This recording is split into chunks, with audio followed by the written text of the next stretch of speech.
भारत और पाकिस्तान का बंटवारा, जिसे भारत का विभाजन के नाम से भी जाना जाता है, भारतीय उपमहाद्वीप के इतिहास का सबसे दर्दनाक और महत्वपूर्ण घटनाक्रमों में से एक है।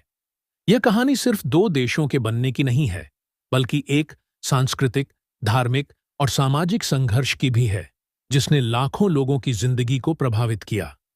इस बंटवारे ने न केवल राजनीतिक सीमाओं को बदल दिया, बल्कि लाखों परिवारों की किस्मत को भी बदलकर रख दिया।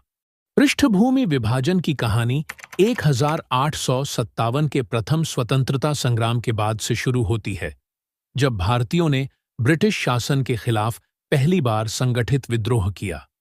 इस विद्रोह को अंग्रेजों ने बुरी तरह से दबा दिया, लेकिन इसके बाद भारतीय समाज में ब्रिटिश साम्राज्य के खिलाफ गहरी असंतोष की भावना पनपने लगी। 1885 में भारतीय राष्ट्रीय कांग्रेस (आईएनसी) की स्थापना हुई, जो भारतीय स्वतंत्रता संग्राम में मुख्य भूमिका निभाने वाली संस्था बनी। 1706 में मुस्लिम लीग का गठन हुआ, जिसके माध्यम से मुस्लिम नेताओं ने अपने हितों की रक्षा के लिए एक अलग मंच तैयार किया। समय के साथ अंग्रेजों की फूट डालो और राज करो की नीति ने हिंदू मुस्लिम रिश्तों में खटास पैदा कर दी। दो राष्ट्र सिद्धांत 1930 के दशक में प्रसिद्ध उर्दू शायर और विचारक अल्लामा इकबाल ने दो राष्ट्र सिद्धांत की अवधारणा पेश की, जिसमें यह कहा गया कि भारत में हिंदू और मुसलमान दो अलग अलग सांस्कृतिक, धार्मिक और सामाजिक इकाइयां हैं और उन्हें अलग अलग राज्यों में रहना चाहिए। बाद में इस विचार को मुस्लिम लीग के नेता मोहम्मद अली जिन्ना ने अपने राजनीतिक सिद्धांत के रूप में अपनाया और मुसलमानों के लिए एक अलग राष्ट्र पाकिस्तान की मांग उठाई।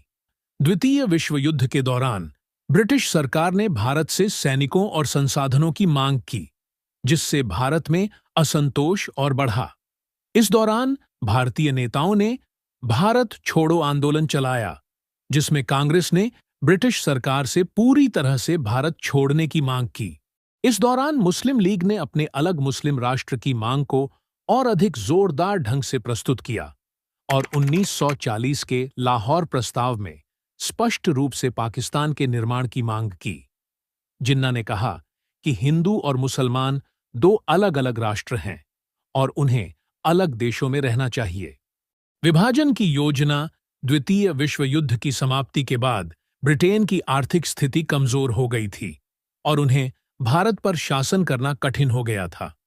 1946 में ब्रिटिश सरकार ने भारत में सत्ता के हस्तांतरण के लिए कैबिनेट मिशन भेजा। इस मिशन ने एक संयुक्त भारत की योजना बनाई थी, लेकिन मुस्लिम लीग ने इसे ठुकरा दिया और एक स्वतंत्र पाकिस्तान की मांग पर अडिग रही।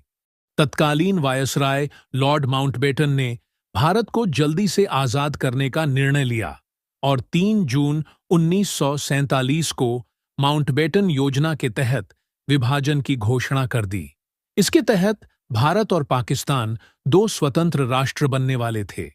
विभाजन का समय और विभाजन रेखा माउंटबेटन योजना के तहत ब्रिटिश भारत को धार्मिक आधार पर विभाजित कर दो स्वतंत्र राष्ट्र, भारत और पाकिस्तान, बनाए गए।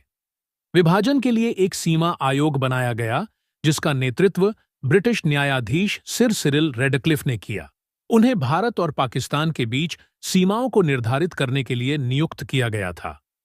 रेडक्लिफ को इस कार्य के लिए केवल 5 सप्ताह का समय दिया गया और उन्होंने बिना उस क्षेत्र का दौरा किए ही कागजों पर सीमाएं तय कीं।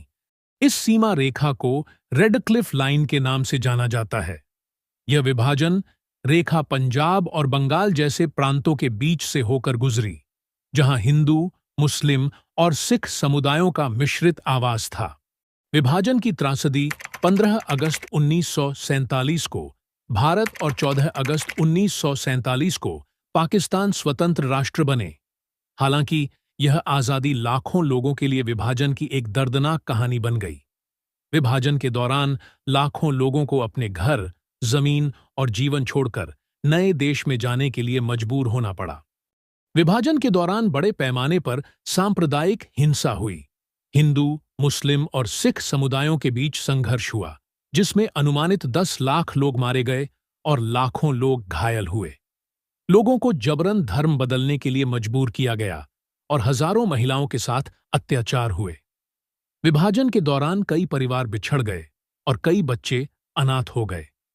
विभाजन की त्रासदी की कहानियां आज भी उन लोगों की पीड़ा को बयान करती हैं जिन्होंने इस दुखद घटना को झेला।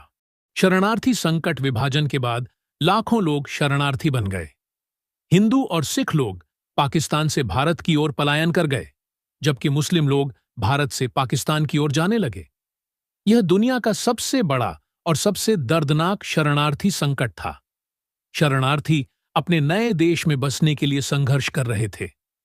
उनके पास कोई स्थायी आश्रय नहीं था और उन्हें भोजन, पानी और स्वास्थ्य सुविधाओं की कमी का सामना करना पड़ा। भारत और पाकिस्तान दोनों देशों ने शरणार्थियों के पुनर्वास के लिए अनेक प्रयास किए, लेकिन यह काम बहुत कठिन था। विभाजन ने दोनों देशों के बीच स्थायी तनाव और विवाद पैदा कर दिए। कश्मीर जैसे विवादित मुद्दे आज भी भारत और पाकिस्तान के बीच संघर्ष का कारण बने हुए हैं। दोनों देशों ने कई बार युद्ध लड़ा और परमाणु शक्ति संपन्न हो गए, जिससे दक्षिण एशिया में तनाव और बढ़ गया। भारत और पाकिस्तान के बीच सीमाएं तो खिंच गईं, लेकिन विभाजन की कड़वाहट ने दोनों देशों के लोगों के दिलों में गहरा प्रभाव छोड़ा। लाखों परिवार अब भी अपनी जड़ों को ढूंढने और बिछड़े हुए रिश्तों को फिर से जोड़ने की कोशिश करते रहते हैं। भारतीय उपमहाद्वीप की सांस्कृतिक और सामाजिक संरचना में गहरा परिवर्तन आया। कला, संगीत, साहित्य और भाषा पर भी विभाजन का असर पड़ा। दोनों देशों के फिल्म उद्योग, साहित्यिक कार्य और संगीत ने विभाजन की कहानियों को अपनी कला के माध्यम से प्रस्तुत किया। भारत और पाकिस्तान का विभाजन न केवल राजनीतिक घटना थी, बल्कि यह मानवीय और सांस्कृतिक त्रासदी भी थी। यह घटना हमें यह सिखाती है कि कैसे राजनीतिक महत्वाकांक्षाएं और धार्मिक कट्टरता मानवीय संबंधों को नुकसान पहुंचा सकती हैं।